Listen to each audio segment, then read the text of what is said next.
Aline entered the room, Jeremy was just sitting silently and staring out of the window. She said hi to him, but he didn't answer, so she went into the kitchen and made herself a cup of tea.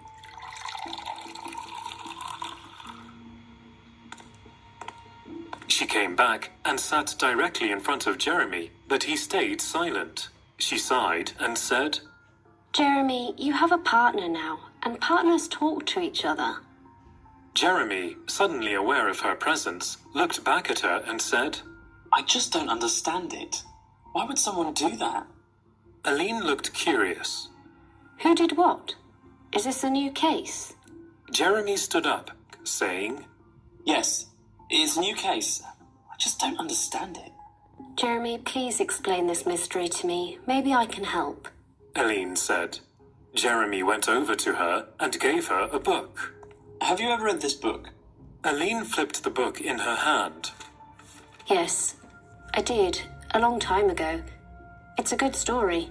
I think the author of the book died 5 or 6 years ago. Yes, exactly. Sir Arthur Boyle. He only wrote this one book, but it wasn't a huge success when he was alive. Even now it's good, but it's not very popular. Jeremy replied. So, what's the problem? Aline asked. His son, Kevin, came to me yesterday with a case related to this book. Someone is going around buying every copy of the book and burning them. The problem is that his son can't prove it. He doesn't understand why someone would want to do that. Jeremy sat down and rested his head on his hand, saying, I've been trying to think of a reason or motive, but I just can't find one. Okay, then tell me, what did he ask from you? What is the crime here, or is this just a mystery that he wants to understand? Aline asked. He said that since the book wasn't very successful, it's not being republished, and the copies in bookshops are now the only ones available. He said that he doesn't want his father's legacy to disappear.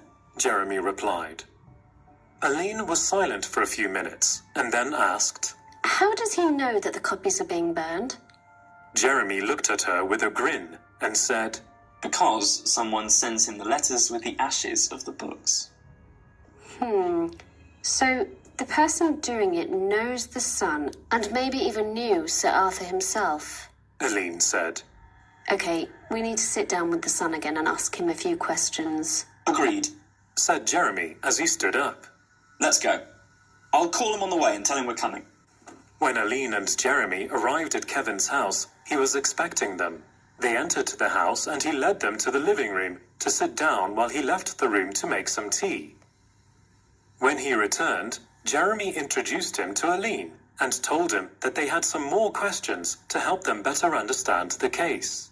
Aline asked him about his father. What was he like? Kevin said, My father was a good man. He loved writing but was never very good at it. He always took a very, very long time to finish anything. That's why he was only able to publish one book. But it was his passion. He used to fight and argue a lot with my mother. She always told him to try do something else, something that would bring him more money. So he never made a lot of money? Jeremy asked. Well, he did make some money a few years after the book was published. At first no one bought it. Then one day a reviewer in the newspaper read it, liked it, and wrote a very good review. He was silent for a moment. But that was a long time ago. After that the money stopped because he didn't publish anything else. Is this your father's house? Aline asked. Well, it's mine. I grew up here, but yes, it was my father's before. It's the only thing he left me when he died. He bought this house when his book made some money, Kevin replied. What was your relationship like with your father? Aline asked. It was fine. Of course I loved him, and he loved me. But I was always closer to my mother. Did anyone dislike your father? Jeremy asked. No, not at all. My dad was very nice to everyone. His closest friend was James Barry, who also helped him to publish the book. Is Mr. Barry still living in town? Oh no, sadly he died a few years before my father passed away. Aline looked across the coffee table and saw a small bookshelf. She asked Kevin if she could go and have a look at the books. Kevin said, Of course, they were some of my father's favorite books.